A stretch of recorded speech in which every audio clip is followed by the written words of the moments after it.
You're listening to Feel Good Astrology with Louisa Tanner-Munson. To request a reading with Louisa, go to www.feelgoodastrology.com.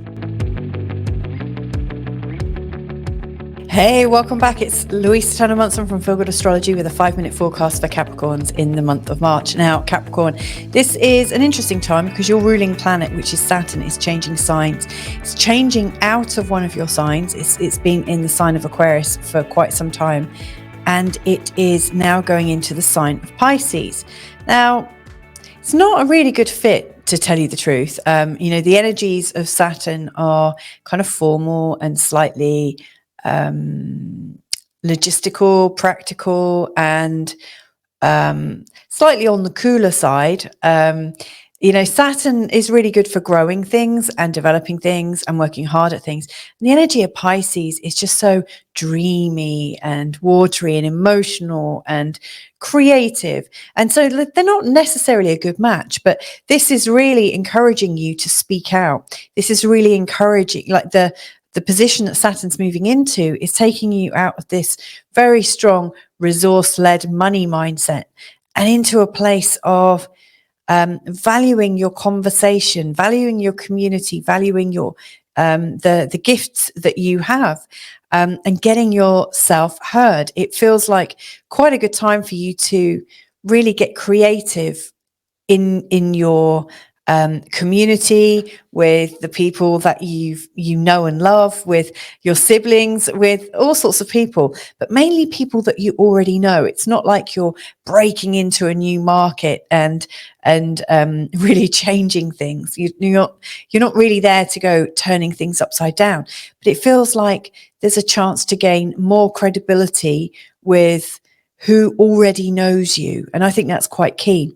Now, there are lots and lots of things going on this month. And I guess the best place to start from is right at the beginning on the 2nd. Mercury is actually making you a lot more chatty than usual as it goes into the sign of Pisces. On the 7th, we've got that big day where Saturn changes signs into the sign of Pisces.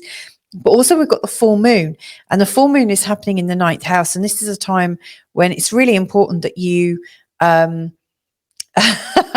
do I say this without being indelicate? It's a time when you run the risk actually of being emotional about what you know, and you might not actually be right, Capricorn. I'd hate to say it to you.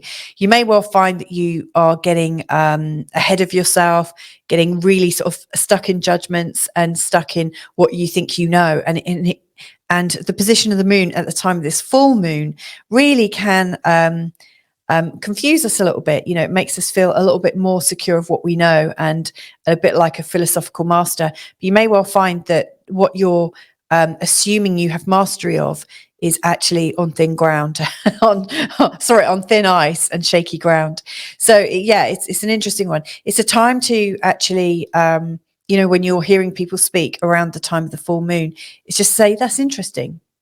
Yeah, that's an interesting point of view. And then sit with it and actually work out, is there some truth in it? Rather than straight away saying things like a sort of Capricorn perennial, like, don't be so stupid. That doesn't sound very factual. I like science, blah, blah, blah.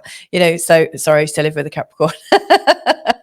So, it does feel like a time to absolutely not be so sure about what you know. It's a time to open up. It's a time to allow your mind to be adventurous. And you can't do that when you're holding on to your judgment. So this is the challenge to you. This is your challenge for the month. Now, throughout the space of the month ahead, we've got Venus going into quite a creative part of your chart where you're going to be feeling a lot more, I don't know, it's almost like your money's going further because of the way you're being creative. So it feels really quite good for you. And then the 19th, 20th and 21st, all of your energy is actually going into your home and your stability and how you feel about yourself. Like, are you resourced adequately? How secure are you at home? All the home matters are coming up, and it really feels actually like it's time for a new start. There's a new freshness, a new impetus. It might even be time for you to actually change location, but it feels quite significant. Last couple of things then, around the 25th, Mars is moving into the area of your partnerships and marriage and contracts, and also kind of everyone that's not you. And so this is making you feel a little bit more combative than usual. Again, it's harking back to the full moon energy. Don't be so sure that you are always right. It's time to just listen a little bit more. And that is the message and lesson of Saturn, actually, in the sign of Pisces. It is that truth really isn't black or white. It's a lot more subjective. And it's important to go into the flow of that. So anyway, lots and lots of love to you. If I can be of any help, Capricorn, just drop me a line and I will do my best to help you. Lots of love. Bye for now. To request a reading with Louisa, go to www.feelgoodastrology.com.